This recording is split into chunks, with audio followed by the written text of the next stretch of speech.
These are the live pictures of the Gilets jaunes or Yellow Vest movement. It began as a protest about fuel tax rises. This week, the government of Edouard Philippe, the Prime Minister, announced that it would suspend that planned increase, which was due in January. Nonetheless, the protest does not appear to have dissipated.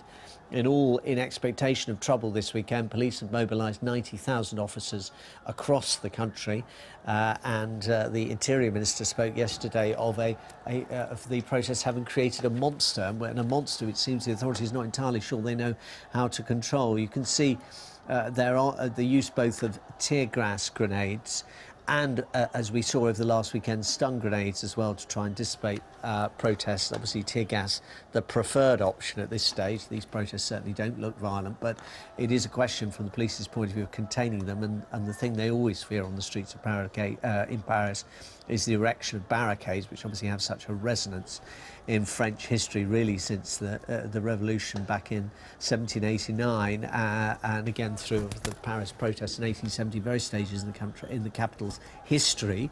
The wide boulevards, of course, supposed to dissipate the risk of people being able to take control of the city. There was no question of that last weekend. What the police are particularly worried about, of course, is what they see as extremists infiltrating the movement.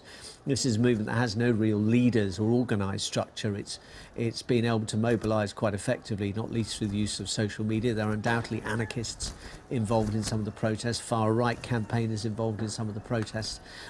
So, as well as, however, a very solid body of people who might described as being in the middle on a lot of issues, who felt very motivated and angry about those tax rises, and a perception that the government of President Macron has been more interested in easing the tax burden on the wealthy than on ordinary French people. Now, that's a political debate we'll be taking up in Dateline here on the news channel in about 20 minutes' time. For now, though, let's hear from our correspondent who's in Paris, Hugh Schofield. The numbers here are small. There are only a couple of thousand, 2,000 or 3,000 people, I would say, out here on the Champs-Élysées, and they are the real hard inner core of the Yellow Vest movement. And I guess what might happen over time is that hardcore begins to separate from the mass of people who support in a more pacific way the demands. That's certainly the hope of the government, that what happens today in Paris is isolated and visibly the work of a minority who are, they would say, no longer representative of the movement as a whole. Of course, I have to say the people around here would not agree with that. They see they're very, very much part of the movement as a whole.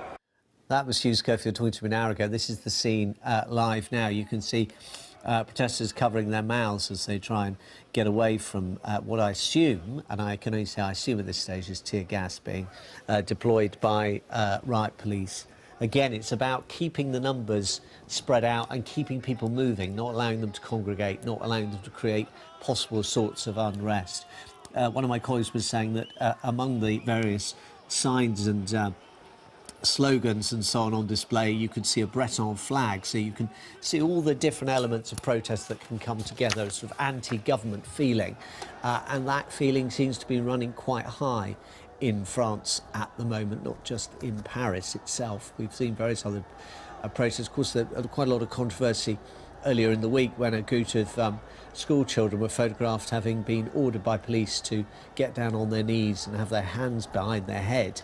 And one police officer was caught cracking a remark about what a well-behaved class they were, and some people felt that had been excessive behaviour by the police. The Interior Minister and others argued, though, that this was because adults had tried to infiltrate that protest, and the police were doing their best to prevent the situation getting out of hand.